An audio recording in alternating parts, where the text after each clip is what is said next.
O Bradesco tem mais de 70 milhões de clientes no Brasil e ter uma comunicação clara, acolhedora e eficiente é um desafio para fidelizar e também para aumentar esse número. E para falar das estratégias de um dos maiores bancos do país, o JR Trade recebe hoje José Maurício Lilla, que é Head de Comunicação do Bradesco. José Maurício Lilla, seja bem-vindo ao nosso programa. Muito obrigado pelo convite, um prazer estar aqui. E vale lembrar, toda quarta-feira, a partir das 7h30 tem um episódio novo do JR Trade nas plataformas digitais da Record. Tem também a versão em podcast que você acessa no aplicativo da sua preferência. Lilla, ao começar o programa, naturalmente, eu falei algumas palavras aqui que remetem à clareza, que remetem a acolhimento e, naturalmente, eficiência. O que me faz concluir de uma maneira muito inicial que o cliente é o foco da comunicação do Bradesco. É por aí que vocês caminham? Totalmente. Acho que muito mais até do que da comunicação, o cliente é o foco da organização. Sempre que a gente pensa numa estratégia de marca, numa estratégia de comunicação, a gente tem que refletir os valores e o DNA da empresa, né? E o cliente no centro, por mais que hoje esteja o nosso posicionamento, a nossa tagline, slogan, chame como quiser, né, que é o Entre Nós Você Vem Primeiro, está na essência do Bradesco desde a sua fundação, né? O Bradesco foi o primeiro banco a colocar o gerente perto da porta de entrada da agência. Olha isso. Isso nos anos 40. E isso era para aproximar. Antigamente os bancos deixavam o gerente distante, longe dos clientes, no fundo da agência, e o Bradesco colocou na frente. Então, por mais que nosso posicionamento materializado numa frase seja algo recente, ele está conectado a algo que está no DNA do banco desde o início da sua história, né? A gente pode até chamar de alguma forma de cliente-centrismo, vamos dizer algo nesse sentido. Agora, certamente é uma estratégia que, pelas décadas de existência que tem o Bradesco, e a começar por essa estratégia extremamente simpática de colocar o gerente bem ali na porta, você já cria uma proximidade com o seu cliente. Agora, nos tempos de hoje, nesse mundo de hoje, trabalhar com essa forma, colocando o cliente de fato ao centro, deve ser ainda mais desafiador, porque a gente tem tanta informação, tem tanta maneira de se trabalhar, né? Não deve ser fácil para vocês. Fácil não é, mas acho que é o motivo da nossa existência, né? Acho que o banco está ali para servir as pessoas e acho que o nosso desafio em comunicação é conseguir criar essas conexões entre a empresa, a marca e as necessidades das pessoas, né? Então, acho que até um exemplo que a gente tem, historicamente a gente trabalhava com grandes campanhas, então eram campanhas de algum produto, alguma estratégia comercial que o banco tinha e que a gente comunicava em absolutamente todos os canais para todas as pessoas. A gente foi percebendo que isso tinha uma eficiência limitada. Se eu tenho pessoas com características tão diferentes, com necessidades tão diferentes, e se o banco tem tantos produtos e serviços diferentes, por que falar de uma coisa de cada vez, né? E não falar algo que de fato vá ao encontro da necessidade dessas pessoas? E aí, de uns tempos para cá, a gente mudou um pouco a forma como a gente comunica e a gente estabeleceu o que a gente chama de plataformas de comunicação, que nada mais é eu entender que tem um público de clientes com necessidades específicas, com um consumo de mídia, de conteúdo, de e-mails também similar e com uma proposta de valor do banco que entregue para isso. Isso, logicamente, estou falando num ambiente mais offline, sem possibilidade de grandes clusterizações. No digital, a comunicação é quase 1 para 1, mas mesmo no offline, hoje, a nossa comunicação está em 7 grandes plataformas de comunicação, que são esses 7 grupos de clientes que a gente entende ali que tem algum tipo de consumo parecido e que a gente pode fazer uma estratégia de comunicação perene com eles o ano inteiro e não por uma campanha num determinado período ou outro, né? Agora, eu acredito que nesse caminho a tecnologia tem sido uma ferramenta extremamente importante para vocês conseguirem esse nível de proximidade e também de eficiência, porque falar de mais de 70 milhões de clientes, poucos países da Europa possuem isso enquanto população. E no Brasil vocês têm enquanto cliente. Eu queria saber um pouco mais no que diz respeito ao feedback. Como é que vocês conseguem, na verdade, ter essa dimensão, ter esse retorno? É complicado?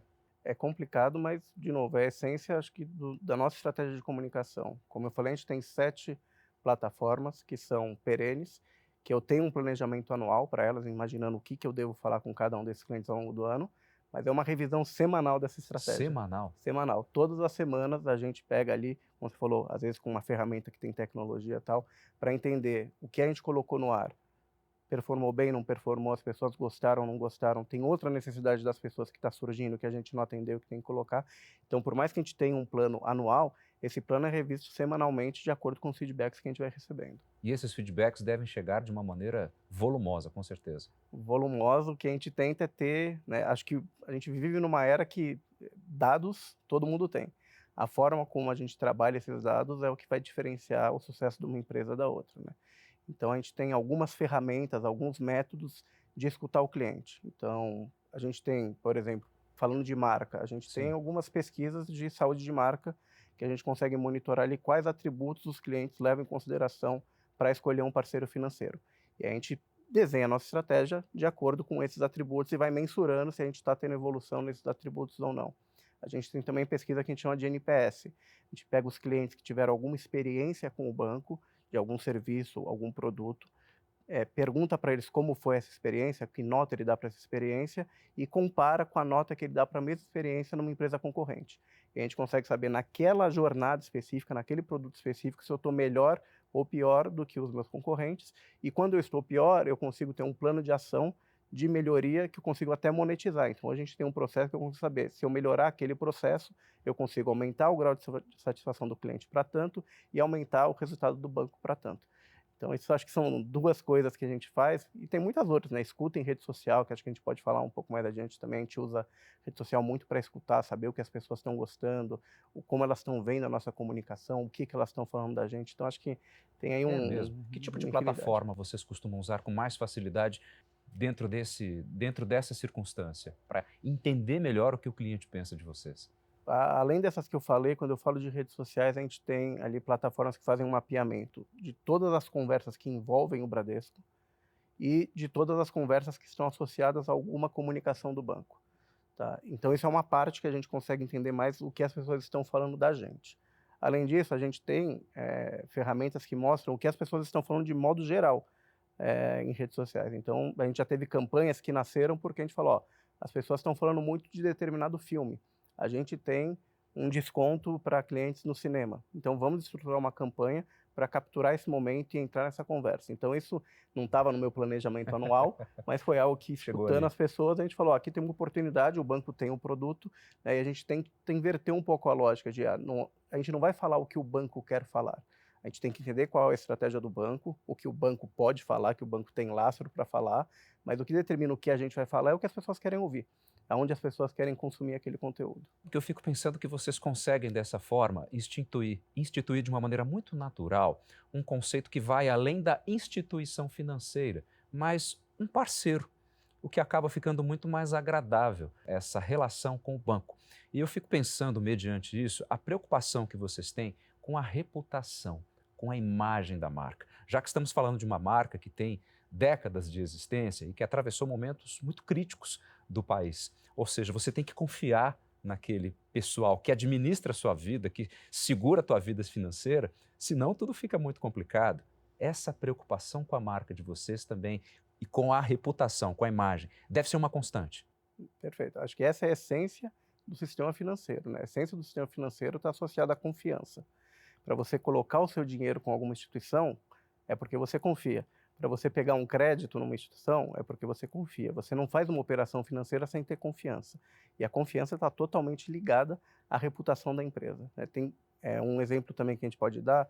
Nas nossas comunicações, absolutamente todos os nossos briefings, né, que ali é a entrada que a gente dá na agência de publicidade, tem o crivo da equipe que faz a escuta de redes sociais. Porque eles podem falar, ó, isso daqui que vocês estão pedindo, outra instituição já teve um problema sobre esse atributo desse produto. Então, podemos comunicar, mas temos que ter esse cuidado. Então, é muito vivo, né? Acho que essa questão da reputação é muito vivo, muda todo dia. Não é porque a gente tem um passado sólido de reputação que a gente vai ter um futuro. A gente precisa estar atento às necessidades das pessoas e precisa responder isso à altura que a sociedade espera, né? Quando você fala de concorrência, como é que é essa relação em observar determinados movimentos da concorrência no que diz respeito a marketing, a comunicação, para que isso oxigene ainda mais o que vocês fazem? Podemos olhar isso sobre a ótica de concorrência, vamos dizer, de players que têm o mesmo tipo de serviço, mas quando a gente pensa em comunicação, acho que isso vai muito além, né? Toda e qualquer empresa ou entidade que chama a atenção das pessoas, de alguma forma é meu concorrente em chamar a atenção das pessoas na hora de comunicar.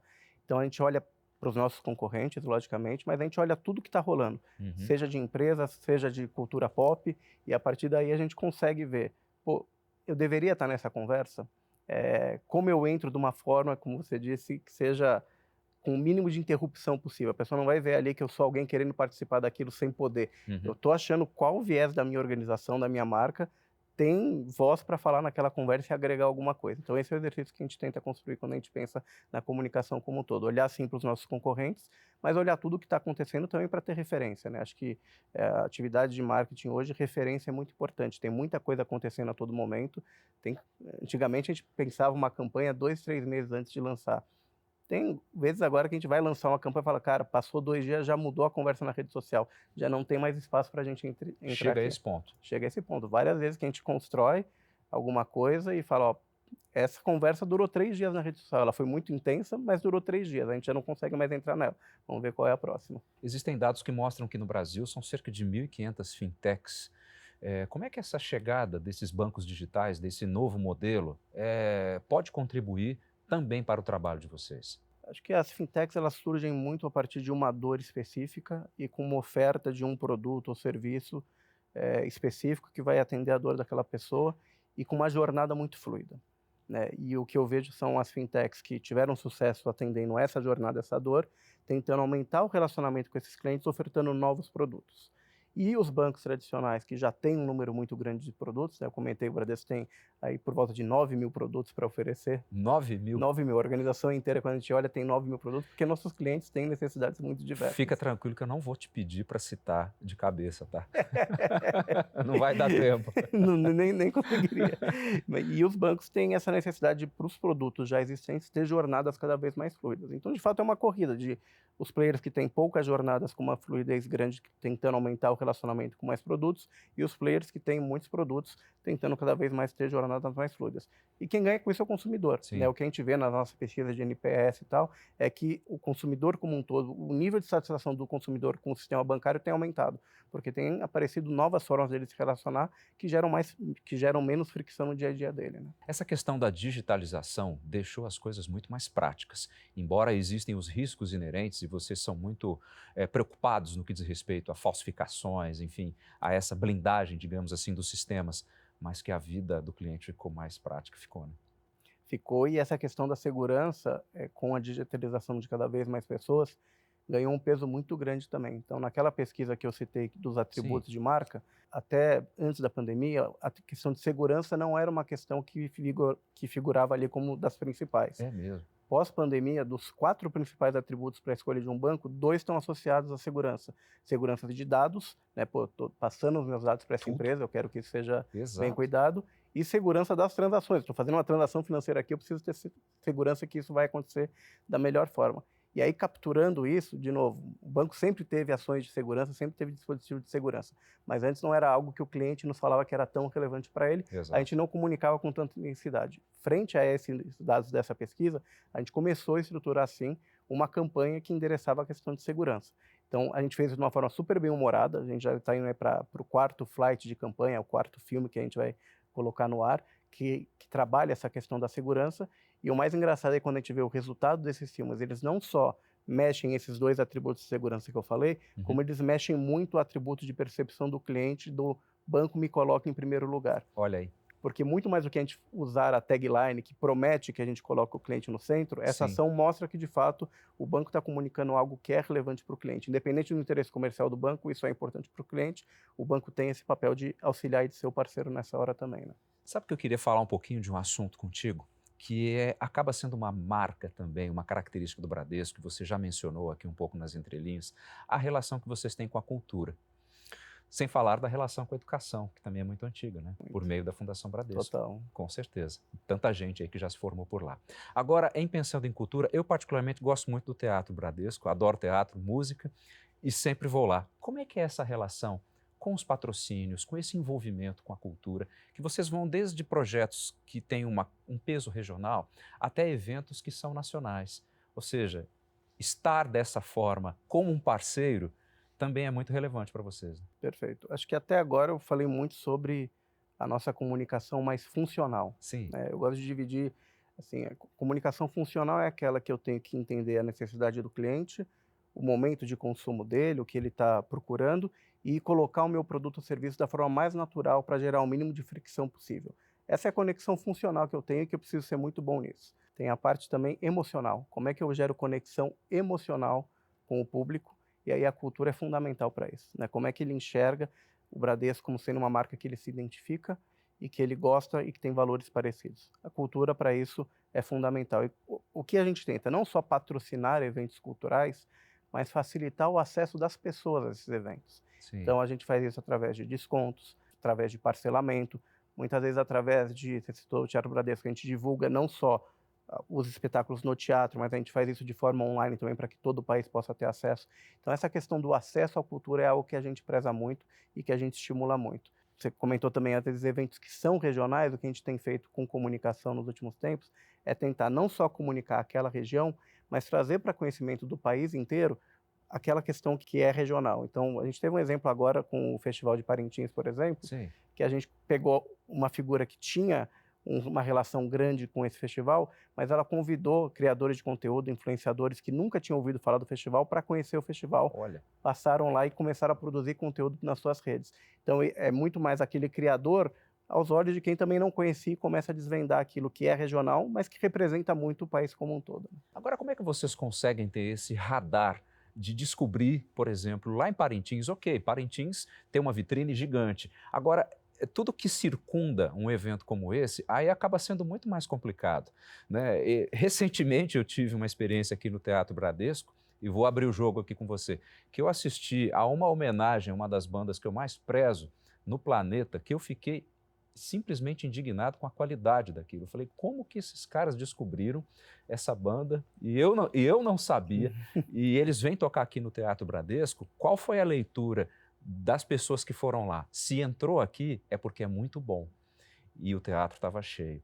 E aí eu te pergunto, como é que vocês conseguem detectar, como é que vocês conseguem ter essa interface de comunicação com esse público regional? O Bradesco está presente no país inteiro há muito tempo. Pois é, Acho começa que por aí, né? isso é fundamental. E a gente tenta não ficar na nossa bolha, né? A gente tenta cada vez mais ter conexão, então, tanto com as pessoas do Bradesco que estão nesses locais, como acho que a escuta de redes sociais ajuda muito para a gente conseguir mapear ali. Pô, Uhum. ali surgiu um interesse específico que é importante. Aquela população começou a divulgar tal coisa. A gente consegue pensando isso e testando, né? Acho que não é muito difícil a gente conseguir acertar alguma coisa só na etapa de planejamento. A gente tem que implementar, entender o resultado daquilo e conseguir retroalimentar esse ciclo. A partir do feedback que a gente tem de cada uma dessas tentativas que a gente tem, o que está dando certo, o que não está dando certo. Eu dei o exemplo de Parintins, há 20 anos a gente patrocina. Esse foi o primeiro ano que a gente fez uma divulgação nacional do festival. Correto. E foi muito bem, mostrou pra gente que ó, esse talvez seja um caminho interessante. Então eu acho que é muito por tentativa e erro mesmo, não tem muito como a gente acertar na largada. A gente consegue entender onde que a gente está acertando e aí vai intensificando, e onde a gente está errando a gente vai diminuindo. Pegando carona nessa linha de raciocínio, eu queria falar um pouco sobre o marketing. Como é que vocês lidam com essa questão que é extremamente importante, a publicidade ali em paralelo, mas pegando uma palavrinha que costuma ser simplesmente assim, definidora, definitiva em alguns momentos, que é a criatividade. Como é que vocês trabalham com esse elemento, criatividade, dentro de todo esse escopo? A criatividade sempre foi e sempre vai ser fundamental na atividade de comunicação e de marketing. Acho que a criatividade ela faz com que a gente consiga se conectar mais com as pessoas. A partir do momento que eu estou interrompendo alguma coisa que a pessoa está fazendo para passar a minha mensagem de marca, que eu faça isso, que uma moeda de troca seja que eu faça isso de uma forma agradável, de uma forma que ela veja valor, que ela dê risada, que ela se emocione. E a criatividade é fundamental para que isso aconteça, né? Eu falei muito da comunicação funcional e acho que o mercado publicitário inteiro nos últimos anos teve muito focado em algoritmos, formas de chegar mais eficiente, custo por impacto que eu dou no cliente. Isso continua sendo muito importante, mas acho que o mercado deu uma amadurecida em como trabalhar isso, e a gente vê em vários festivais, coisas que a gente tem acompanhado, que a criatividade tem cada vez mais sendo o diferencial. Se todo mundo consegue chegar em todo mundo a todo momento, o que diferencia um impacto do outro? É a forma como faz isso. E para a forma como você faz, a criatividade é fundamental. E acho que a própria criatividade, ela se reinventou ao longo dos tempos, né? Quando a gente vê aquela comercial é criativo, Sim. uns anos atrás, é porque uma empresa colocava um comercial em algum canal que todo mundo assistia, as pessoas viam aquilo e falavam sobre aquilo. Hoje, como todo mundo está em todos os canais ao mesmo tempo, a gente tem N formas diferentes de ser criativos. E o segredo é essa criatividade estar a serviço de uma estratégia maior. Não ser criativo só pela criatividade, mas ser criativo porque você tem uma estratégia de marca consistente e aquela criatividade vai te ajudar àquele impacto específico que você está tentando Lila, ter. estratégia de marca. Eu fico imaginando o nível de afinação que você tem que ter no seu time para que vocês consigam atuar em todas as frentes com excelência. E certamente não é um time pequeno. Ou seja, a comunicação interna e não só voltada ao cliente, a nós, ao público, ela também precisa de uma estratégia muito eficaz. Conversar consigo mesmo é desafiador. Totalmente. Acho que o que a gente sofre quando a gente fala de concorrência de impactos externos, internamente é a mesma coisa, né? As pessoas hoje têm um padrão de comportamento que é de ter muitos impactos ao longo do dia. Uhum. E a gente mudou muito a forma como as nossas equipes trabalham. Antigamente eu tinha ali o núcleo de mídia, o núcleo de redes sociais, o núcleo de negócio, cada um fazendo com excelência ali o seu papel. E esse é um movimento recente, a gente mudou. Hoje a gente tem squads, que eu tenho para cada uma dessas plataformas a figura da mídia, da rede social, da comunicação interna, da comunicação externa, que semanalmente se juntam também e repensam toda a plataforma. E é uma troca muito mais rica do que a gente tinha antigamente, que era cada um olhando só o seu papel.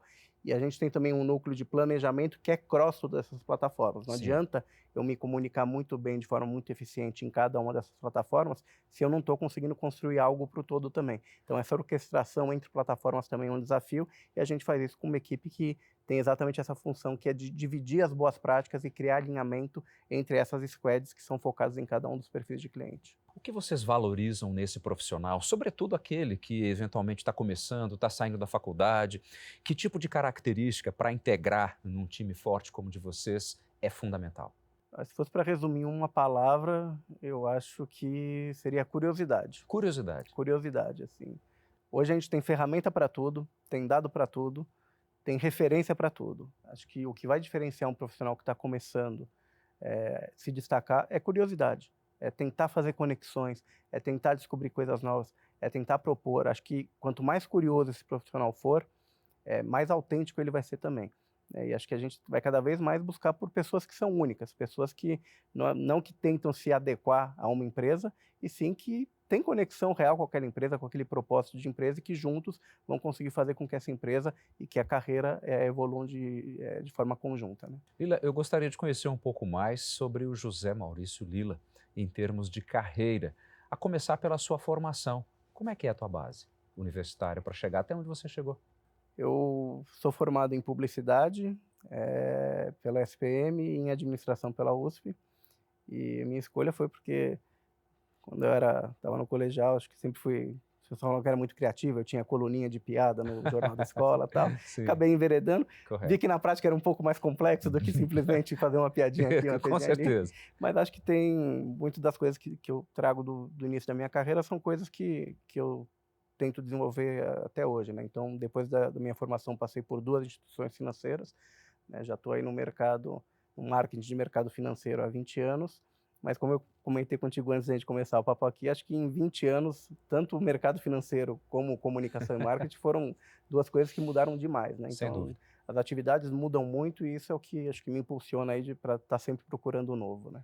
Antecipando um pouco as mudanças, eu vi que em 2019 você fez um curso em Stanford a respeito de inteligência artificial. Assunto aqui, naquele momento do Brasil, era extremamente incipiente, digamos assim. Nós sequer fazíamos ideia, pelo menos eu não fazia, de onde poderia chegar, se é que ainda possamos fazer.